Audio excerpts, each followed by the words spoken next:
안녕하세요. 다들 따뜻한 하루 보내셨나요?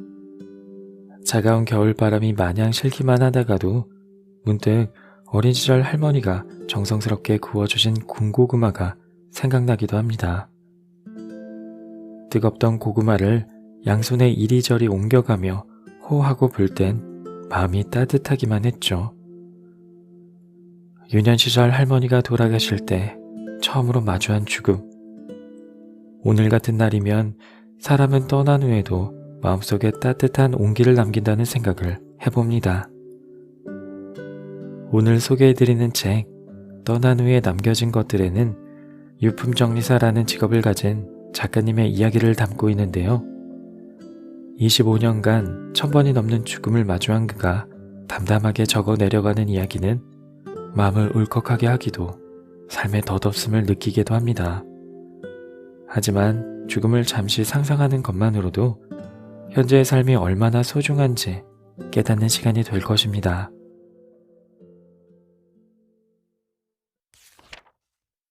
나 여기서 죽어도 돼요? 봄이 왔지만 꽃샘 추위 때문에 찬바람에 살같이 아린 날이었다. 현장은 반지하 단칸방이었고 유품을 정리하는 내내 집주인 할아버지는 자리를 지키며 돌아가신 할머니에 대해 이야기해 주셨다. 할머니의 아들은 옆에 서서 가만히 듣고 딸은 계속 눈물을 흘렸다. 1층 대문 앞에 의자를 놓고 볕을 쬐는 게 할머니의 하루 일과의 반이었다고 했다. 그렇게 볕을 쬐며 성경책을 읽거나 가만히 눈을 감고 계셨다고. 잠깐의 정적이 흐른 뒤 아들이 입을 열었다. 계속 모시고 살겠다고 말씀드렸는데 한사코 싫다 하셨어요. 너희들이 불편할 것 같아서가 아니라 내가 불편해서 싫다고 하셨지만 자식들한테 짐이 되기 싫으셨던 거죠. 도저히 설득할 수 없어서 작은 전셋집을 얻을 돈을 마련해드렸다. 하지만 월세로 방을 구해놓으시고선 나머지 돈은 잘 가지고 있다가 나 죽을 때 돌려주겠노라 하셨다. 그토록 자식들에게 짐이 되는 걸 염려하던 할머니의 사이는 급격한 저혈당으로 인한 쇼크사였다. 어쩌면 자식들에게 병고안 시키지 않고 돌연히 세상을 뜰 수 있었던 것을 할머니는 고맙게 생각하시지 않았을까. 제가 불효자식입니다. 아들은 침울한 얼굴로 몇 번이나 자책했다. 필요한 집기 몇 가지뿐 워낙 깨끗한 집이라 정리는 순식간에 이루어졌다. 자잘한 짐들이 모두 나가고 마지막으로 옷장 하나가 남았다. 우리 직원이 옷장을 들고 나가려는데 서랍 밑에서 무언가를 발견하고 나를 불렀다. 수희였다. 그런데 벗어내서 무언가가 만져졌다. 꺼내보니 종이 봉투였다. 아들에게 봉투를 건네주었다. 아들은 봉투를 열어보고는 아무 말도 하지 못했다. 오빠, 왜 그래? 아들은 동생에게 봉투를 내밀었다. 동생이 안에 든 것을 꺼냈다. 2,500만원짜리 수표였다. 그리고 초등학생 정도로 보이는 남매의 사진. 고인이 얼마나 자주 만지작거렸던지 손때가 묻어 누렇게 변색되어 있었다. 아들은 털썩 주저앉더니 목 놓아 울기 시작했다. 눈물만 흘리던 딸도 소리내어 울었다. 주인 할아버지는 한숨을 내쉬었다. 자식들이 발견하기 쉬우라고 수히 벗어내다가 넣어놨나 보구만. 이 노인네가 처음에도 그랬어. 웬 할머니가 혼자 집을 보러 왔더라고. 차림새도 깨끗하고 곱게 늙은 할머니였지. 집을 보러 온 날 바로 계약을 했어. 며칠 뒤 이사 들어온 날 이사 잘했나 들여다보러 내려갔지. 그때 할머니가 조용히 그러더라고. 할아버지, 내가 나이도 있고 여기서 살다 보면 저 세상 갈 수도 있는데 나 여기서 죽어도 돼요? 우리 같은 늙은이는 다들 그렇거든. 이제나 죽을까 저제나 죽을까 자다가 조용히 죽어야 할 텐데 그러잖아. 그래서 별뜻 없이 괜찮다고 했지. 그런데 이렇게 빨리 죽을 줄 누가 알았누. 할아버지가 말씀하시는 동안 자식들의 울음소리는 잦아들었지만 그래도 눈물은 멈추지 않았다. 조금 진정이 된 아들이 말했다. 어르신, 정리하고 도배랑 장판도 다시 해놓겠습니다. 죄송합니다. 그럴 필요 없어. 나는 분명 할머니한테 여기서 죽어도 된다고 말했잖아. 짐만 빼면 얼른들 돌아가시게. 도배랑 장판은 다시 사람 들일 때 하면 되고. 아니에요. 저희가 다 하겠습니다. 필요 없대도. 얼른들 하고 돌아가. 나도 나이가 들어서 계속 서 있었더니 피곤하네. 할아버지는 다시 한번 손사래를 치며 말씀하셨다. 돌아가. 월세 밀린 것도 없고 계약기간 남았다고 세 받을 생각 없어. 보증금 그대로 남아있으니 딸내미 시켜서 보내라고 할게. 큼지막하게 계좌번호 하나 써주고 가시게나. 할아버지는 혼잣말처럼 조용히 말하고는 돌아서서 나가셨다. 내가 그래도 된다고 했어. 꽃샘추위도 물러나는가. 작업을 마치고 나오니 차가웠던 바람은 잦아들고 햇볕이 따뜻했다. 어느새 봄이었다.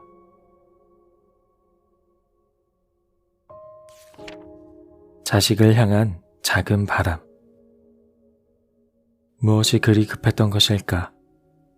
작업 설명을 채 설명하기도 전에 유족들은 우르르 안방으로 몰려갔다. 장롱문을 열어젖혀 이불 사이를 뒤지고 서랍을 빼내어 바닥에 뒤엎었다. 남자와 여자 총 5명. 서로를 부르는 호칭으로 보아 고인의 딸과 사위, 아들인 듯했다. 무슨 유서를 저리 요란하게 찾는 건가 했는데 집문서 운운하는 소리가 들렸다. 대체 어디다 숨겨놓은 거야? 금반지랑 금두꺼비도 있다더니 없는데? 안방에서 아무것도 나오지 않자 가족들은 나머지 방과 거실을 샅샅이 뒤지기 시작했다. 어차피 전달해 줄 것을 가족들은 집안을 뒤죽박죽으로 해주며 청소만 어렵게 만들어 놓고 있었다. 아무리 의뢰인이고 소중한 고객이지만 저런 사람들을 위해 청소를 해야 하나 하는 생각마저 들었다. 문 앞에서 기다리겠다고 말한 뒤 밖으로 나왔다. 찌는 듯한 여름이라 가만히 서 있기만 해도 땀이 흘렀다. 그렇게 30분이 넘게 지났을까? 더 이상 시간을 지체할 수는 없었다. 이웃들이 퇴근해 집으로 돌아오기 전까지는 작업을 마쳐야 했다. 문을 열고 들어서는데 마침 가족들이 나오는 참이었다. 원하는 것을 못 찾았는지 얼굴들에 짜증이 서려 있었다. 첫째 사위인 듯한 이가 물건이 나오면 전달해달라고 요청했다. 물론이었다. 앨범, 휴대전화, 신분증, 각종 서류, 통장, 현금, 귀중품 등은 요청하지 않아도 확실히 전달한다. 가족들이 어지럽힌 통에 집안은 더욱 정신이 없었다. 구역을 나눠 인원을 배정하고 유품을 분리하기 시작했다. 하지만 작업이 마무리될 때까지 가족들이 원하는 것은 나오지 않았다. 유품을 담은 박스들을 차량에 실으라고 지시한 후 정리 중에 나온 앨범과 사진 액자를 닦았다. 전해주기 위해 나가보니 아파트 입구 쪽에 가족들이 모여 있었다. 다른 물건은 없고 이것만 나왔습니다. 딸이 실망한 얼굴로 액자와 앨범을 받아들였다. 순간 아들이 그것을 냅다 빼앗아 들더니 한쪽에 세워두었던 우리 차량 적재함으로 집어던졌다. 냄새도 심한 걸 뭐하러 가지고 가? 요란한 소리를 내며 액자 유리가 깨졌다. 아버지와 어머니 두 분이 함께 찍은 사진이었다. 꺼림칙하다면 사진만 패서 간직해도 될 것을. 나는 적재함으로 뛰어올라가 액자를 집어들었다. 사진만 빼내면 괜찮을 겁니다. 그러고는 사진을 빼기 위해 액자 뒷면을 떼어냈다. 그 순간 무언가가 툭 떨어졌다. 현금과 봉투였다. 액자 안에 스티로폼 중간 부분을 잘라내고 넣어둔 것이었다. 가족들의 시선이 일제히 적재한 바닥으로 쏠렸다. 아들이 뛰어왔다. 돈과 봉투를 주워들고 막 건네려는데 아들이 휙 낚아채 갔다. 가족들이 모두 다가오고 아들은 돈을 세기 시작했다. 500만 원이라고 했다. 봉투에는 집문서가 들어있었다. 나는 아들에게 사진을 내밀었다. 이것만이라도 간직하시죠. 아들은 귀찮아하는 기색이 역력했지만 스스로도 민망했는지 마지못해 받아들였다. 그에게는 집문서와 현금만이 중요했다. 그 돈은 장례 비용이었으리라.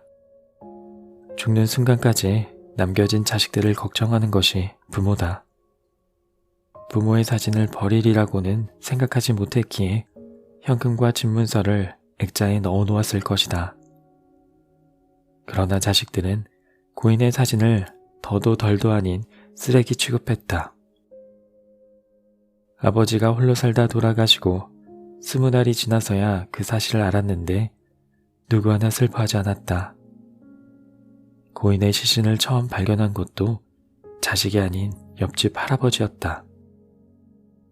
이런 경우 가족들은 조금 더 일찍 발견하지 못한 것에 대해, 애초에 죽음을 막지 못한 것에 대해 후회하고 자책하며 가슴 아파한다. 그런 가족들을 볼 때마다 안타까워서 과연 위로가 될까 회의하면서도 위로의 말을 건네곤 했다. 그러나 그날은 가슴 아파하는 가족도 없었고, 그러니 위로의 말을 건넬 필요도 없었다. 처음으로 사람에게 영혼이라는 것이 없었으면 좋겠다는 생각을 했다. 영혼이 있어서 고인이 모든 것을 지켜보고 있다면 그 심정이 어떨 것인가. 보는 이의 마음이야 어떻든 원하는 것을 얻은 가족들은 이제 볼 일이 끝났다는 듯 총총히 사라졌다. 나만이 쓸쓸함을 감추지 못한 채 그 자리를 맴돌고 있을 뿐이었다.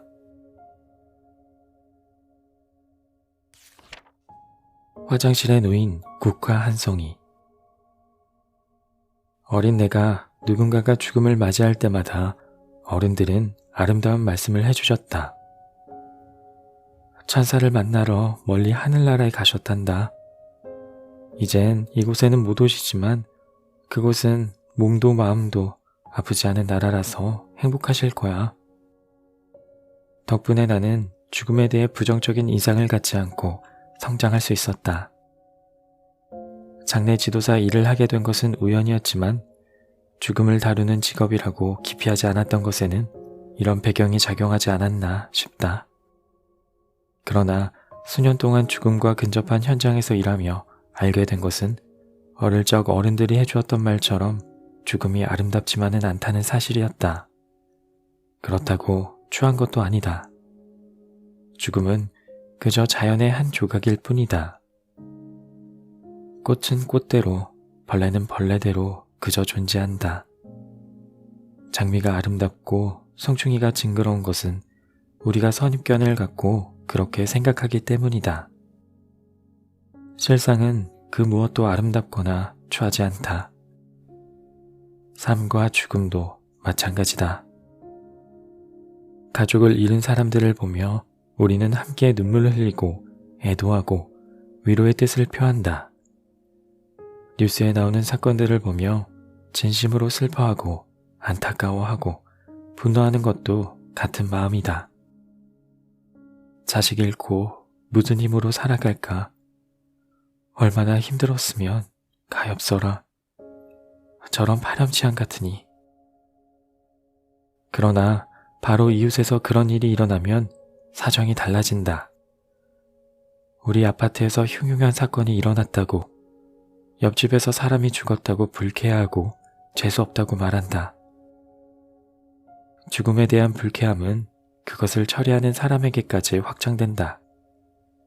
모든 현장이 그런 것은 아니지만 일을 하다가 배가 고파 들어간 식당에서, 우리 차량을 주차해 놓은 길목에서, 사고가 일어난 집의 옆집에서 모욕을 당한 적이 많았다. 기분 나쁘게 왜 남의 집 앞에 이런 차를 주차해놔? 당장 차 빼. 그 집에 들어갔다 나왔다 하면서 밟고 다녔으니 우리 집 앞도 다 닦아놓고 가세요. 이사를 가든지 해야지 원. 재수가 없어서. 이게 무슨 냄새야? 우리 식당에 곧 점심 손님들 들이닥쳐요. 다음에 오세요. 이 정도면 그나마 양반이다. 이놈 저놈은 예사고 온갖 욕에 소금 세례, 물 바가지 세례까지 받는다. 계속 방치해 놓으면 해충과 악취로 고생하는 건 본인들일 텐데 그것을 방지하기 위해 일하는 우리가 격려는커녕 왜 이런 취급을 받아야 하는지 서러울 때가 많았다. 그런 날 가운데 하루는 어린 딸아이를 붙들고 투정하듯 묻기도 했다. 오늘 아빠가 이러는데 식당에서 냄새 난다고 밥도 못 먹게 하고 보이지도 않는 귀신 때문에 사람들이 아빠를 싫어했어. 아빠 딸은 아빠한테서 냄새 안 나? 아빠한테 귀신 있으면 어떡해? 안 무서워? 딸아이는 내 질문에 귀여운 눈망울을 굴리며 한참을 고민하다 되물었다. 아빠, 사람은 죽으면 모두 어딘가로 가는 거지? 그렇지. 그럼 아빠는 그 사람들을 잘 돌아갈 수 있게 도와주는 거지? 그렇지. 그럼 그 사람들 아빠한테 되게 고맙겠다. 길 잃으면 무섭고 싫은데 아빠가 길 찾아주는 거잖아. 근데 왜 아빠를 무서워해?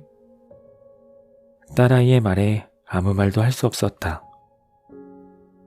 누군가는 해야 할 일, 결코 기분 나쁘거나 불쾌할 이유가 없는 일, 그러나 누구한테도 환영받지 못하고 몰래 숨어서 해야 하는 일, 이것이 바로 이 직업의 모순이다.